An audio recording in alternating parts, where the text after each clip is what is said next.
Now we got Timmy Burton. Tim Burton. No, he's got some words to say. He's got some things to say. I mean, it sucks because he was, of course, filming Beetlejuice 2. We still have not seen Michael Keaton in the Beetlejuice makeup yet. We saw Winona Ryder. We saw Jenna Ortiz, right? I was like, what's her last name? Ortega, not Ortiz. Ortega. I knew that was wrong. See? And I caught myself. Ortega, not Ortiz. Jesus. Anyways, so we saw them. We saw the outside sets. But of course, when it comes to Michael Keaton, we're not going to see it because that's all going to be indoors. And apparently 98 to 99% was done. First right here, it said the question was, what can you tell me about your working relationship with Michael? Beautiful. He was the same way. He didn't want to do it initially. He had no necessarily burning desire, but I have to say it was the most fun.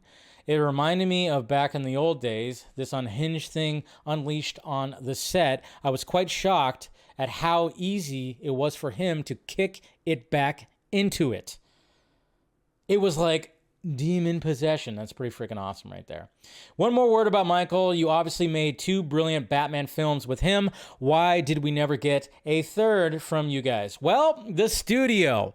It was like the earlier Disney situation. They had enough of me for that one. I think I upset McDonald's or something. We've all heard, yes, the fact that they were like, we can't sell Happy Meals because the freaking penguin bit a fucking nose off. Earlier this year, The Flash contained a sequence within a multiverse where they briefly show Nicolas Cage as Superman. In 1998, you were 3 weeks away from shooting Superman Lives with Nicolas as the star when the plug was pulled over 2 years of pre-production. Do you have any regrets about that? No, I have. No, he doesn't have regrets.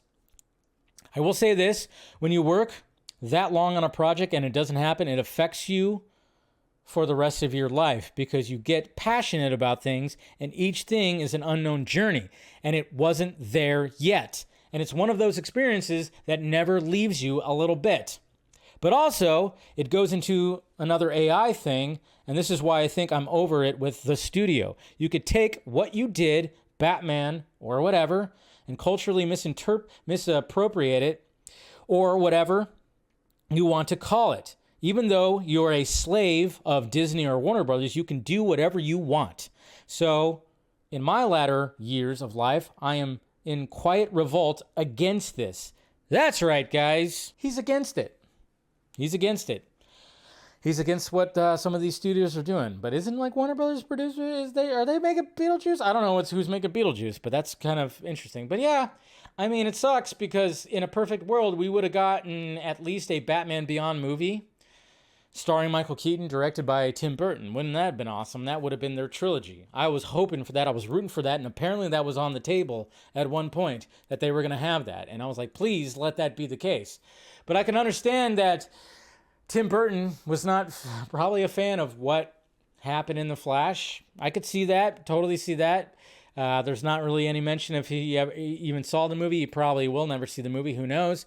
But it is kind of interesting because I'm wondering what conversations with Michael Keaton on the Beetlejuice 2 set that they had when it came to going back to Batman and what happened and all there, you know, and you know, with Michael Keaton being reluctant to do Beetlejuice, you better believe he was reluctant to do The Flash as well, you know, but and Michael Keaton was just like, fuck it, I'm going to go back to some of my most iconic characters and just play them again. Why not? He's 70 years old and he goes back, puts on the bat suit. He's going back, putting on the Beetlejuice makeup. It's crazy. It's crazy.